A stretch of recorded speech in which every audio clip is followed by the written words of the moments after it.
Hey guys, Jessica G. McMurtry over here. I'm doing my positioning and collimating video tonight. I'm doing this video on my own. It is a simulated video, so please bear with me guys. There's no one that I can really ask to help me with the videos, and in the day it's just too busy, so please just bear that in mind.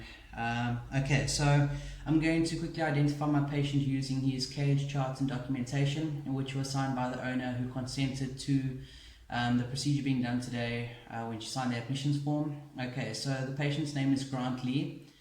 He is a fawn crossbreed canine that weighs 6.5 kgs, and he's in the kennel behind me. So I'm quickly going to compare that with the cage documentation. So here he is. Okay, so he's fawn, he's 6.5 kgs, he's male, he's neutered, he's canine, and his name is Grant Lee. Okay, so I'm quickly going to transport the patient to our imaging suite, so make sure I block so that he doesn't jump out, and he's light enough for me to lift him and carry him in a one-man lift. Okay, so this is me. Okay guys, so this is my video submission 25, collimating and positioning. So Grant Lee is restrained on the table behind me, he's chemically restrained. Again, just saying it's a simulated video, so please bear with me. Alright, so collimating factors, as you can see, okay, firstly there's the x-ray machine, collimating factors on the wall behind me. So these are the collimating factors. Okay, I'm wearing the correct PPE, which is my thyroid protector and my lead apron. I've also got my TLD, we call them dosimeters here, so I've got that on underneath my lead apron. Also, it's below my shoulder blade and above my hips, so below the primary beam but above the x-ray table. I've also got my lead gloves over there. Okay, dokes. Alright guys, so today we're doing a VD thorax, a lateral stifle, and a DV abdomen. Okay, so we're going to start with the VD thorax. Okay, so firstly I'm going to measure the thickest area. Okay, so Grant Lee is going to be lying on his back, so VD, ventrodorsal, means that the beam, the primary beam, is going to be entering the chest and exiting the back. Okay, so ventrodorsal. Alright, so I'm going to be placing Grant Lee on his back, and then I'm going to measure using the caliper the thickest part, which is usually over the sternum, and I'm going to be using that measurement to find my collimating factors. So that's quickly what I'm going to do. So gently restrain and position Grant Lee, making sure that I support his head, his neck, his back, and I position him on his back using the sandbag just to aid in holding him in that position. You can also make use of ties to tie around each front leg to extend them cranially, so that a good view can be achieved of the chest. Making sure that when you collimate, that your collimating factors include the last rib, as well as the primary beam is situated cordial to the scapula, so just behind the shoulder blade, and that you get the starting of the thorax, so the starting of the rib cage is also included in your collimating line of sight. Okay, his hind legs will be left to lie in their natural position, which is froggy position is what we call it. It's the natural position, so they'll be left to lie there. It is important that his sternum is superimposed over his vertebral column, just so that the heart and the lungs can be viewed correctly, and that you can detect any abnormalities in the heart, should there be any, with having such a straight x-ray. Okay, also very important to remember your left and right marker. So he's lying on his back, so that would be left, and the other side would be right. Okay, so these markers are stupid. Alright, so I'm going to just mark his left side for now. That gives us an indication that the other side is right. Okay, I'm going to quickly use my caliper to measure the thickest area. Alright, so the thickest area is 10. Okay, so I then take my KB and MAS factors of the thorax, VD. Alright, so 60 and 1. So I then do my settings for 60 and 1. And then shed some light on the issue and collimate to the correct size. Okay, so I'm quickly going to turn off this light, just so you guys can see me collimate. Okay, so collimating factors, make sure I get the large rib in and get the start of the thorax in. Okay, so there we go. Alright. Remembering again that this front pores will be extended cranially, so that you can have a good clear view and that there aren't any obstructing images in the way. Okay, alright, so that is our thoracic view. Alright, then our VD abdomen or DV abdomen. For this, I'm going to do a DV, which is dorsoventral, which means that it'll be entering his back and exiting his chest. Okay, so position him in that position. So again, you're restraining using sandbags. Okay, make sure that the left marker is on his left side. Also making sure that the marker is not in the image that you are taking, is in the sense that the area that you're imaging or taking extra of, that the marker does not get in the way. So it must be out of the way, not underneath the patient or anything like that. So, alright, can't obstruct anything. Okay, again, I'll be measuring the thickest area of the abdomen. His hind legs will be in their natural position. His spinal cord must also be superimposed. Okay, and that measurement is 9.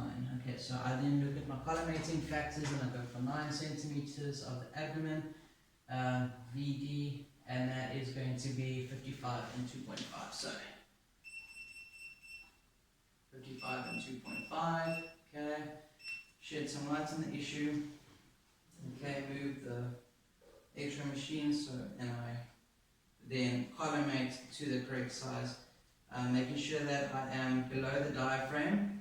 Okay, so a couple of millimeters below the diaphragm, and making sure that I get the whole abdomen in, ending at the pubis bone. You can also end further down depending on what the veterinarian is looking for. Okay, and you also need to do this on expiration so that the diaphragm is in its natural position and not compressing any of the internal organs. Okay, again making sure his spinal cord or vertebral column is nice and straight, so superimposed. Okay, alright, then stifle. Okay, so lateral stifle. We're then going to place him on his side. Okay, so this is a little bit more tricky with this little doggy. Okay, but with the stifle, you're going to let his leg lie in its natural position, slightly flexed. Okay, so the leg that is underneath, so let's say for this instance, the right leg that we are videoing is the leg we're going to be x-raying. And again, we are going to collimate to the area that we are x-raying, making sure that the primary beam is over the condyles basically. Okay. Again, it is very important that the condyles are superimposed, so they must be directly over each other. And how you can achieve this is by actually taking some padding, okay, so let's say some cotton wool, and you're going to place it under the tarsus so that your tibia is completely parallel with the plate. So I'm going to come on this way, and I'm actually going to place it under the tarsus, so that your tibia is completely parallel with the plate. Okay, in this instance we'll mark it as right because that is what it is. Making sure that your condyles are superimposed, and then you then measure the thickest part of that area. Sorry, I'm just going to let you see me. Okay, so thickest part, so I'm going to get my caliper, and that's going to be over the condyles. So over the condyles, let's measure that area, and that's going to be 4.5 centimeters. Okay, so 4.5, I'm then going to quickly look at my factors, and 4.5 is going to be 50 and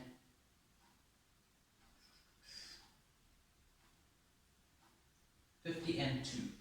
Okay, so drop that down to 50 and 2. Okay, and then again, just make sure that my factors are correct and that my primary beam is in fact over the condyles, which it is. Okay, you then take that x-ray and that should pretty much be it. Okay, so I'm quickly just going to refer to my notes to make sure that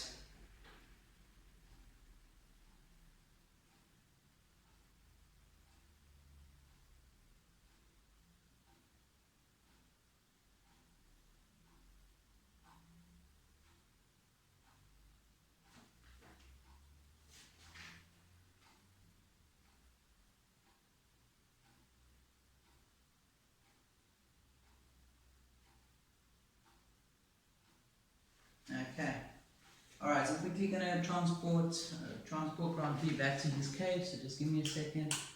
Alright, so I'm quickly going to carry him safely. So again, lift him in a nice one-man lift, making sure I support him properly. Hold him against my body, okay? And then we're going to transport him back to his cage. Alright, so transporting Grant Lee back to his cage. There we go, and he gets placed back into his cage. Nice and safe, making sure that the cage is completely closed behind me.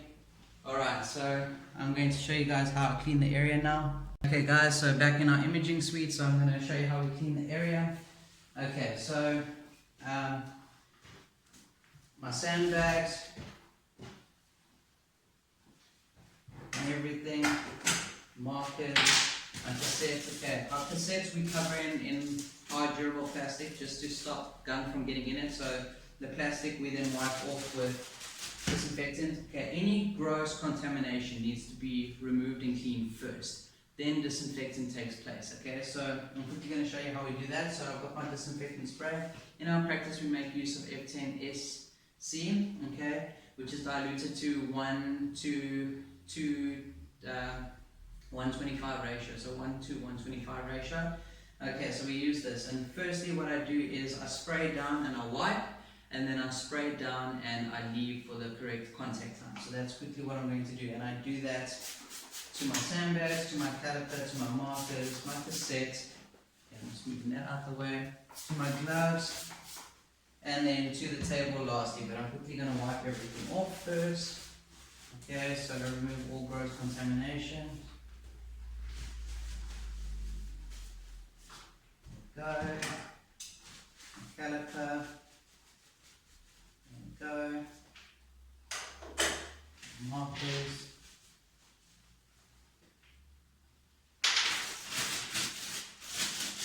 Set my gloves, which will also check for cracks and any damage done to the gloves. The reason for checking for any cracks or any damage to the gloves is because it can inhibit how effective they are and how safe they are. Okay, so there we go. I'm just going to move this out of the way quickly. Alright, our table we then spray down and wipe down.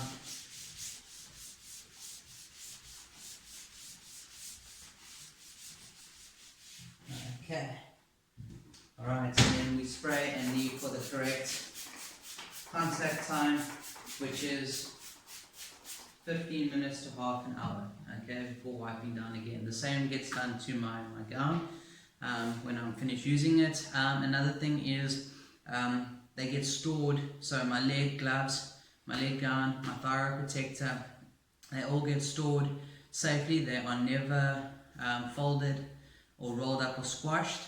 In our practice, we hang the gown and the thyroid protector up on a hanger, and the gloves are stored in a drawer. They're not rolled up or squished, they are stored like that in the drawer. Okay, so nice and straight.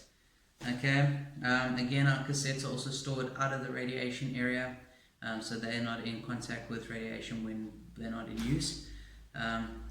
Okay, so we just want to discuss, alright, I've discussed that.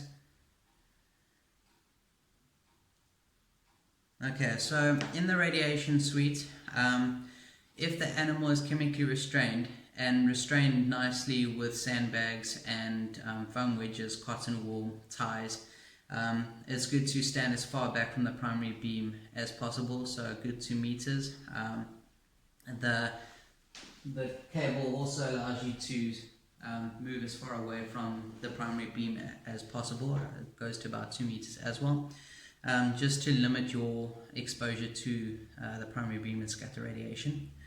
Okay, in the state of Queensland, only a registered veterinarian who's registered with the radiation board is allowed to take images, or a qualified veterinary nurse holding this level certificate, so certificate 4, who is under supervision of a licensed veterinarian is allowed to take images. I'm obviously not qualified yet and not registered, so by law I'm not allowed to actually press the button and take the image. That falls to my boss, the veterinarian. Okay. Record and storing the images. So we've got a digital radiograph machine. So it processes the images and it automatically stores them on a backup hard drive. We then go, and once we've ended the study, we store it to an external to make sure that we've got record of everything, and also so that it doesn't make the system run slow and put any unnecessary pressure onto the system. We also make notes on the patient history when images were done, and also the factors that we used and produce good images, just so that if they come back for following or follow-up rads, that the good factors that we've used are used again. Okay, so that's pretty much that, guys. Thank you.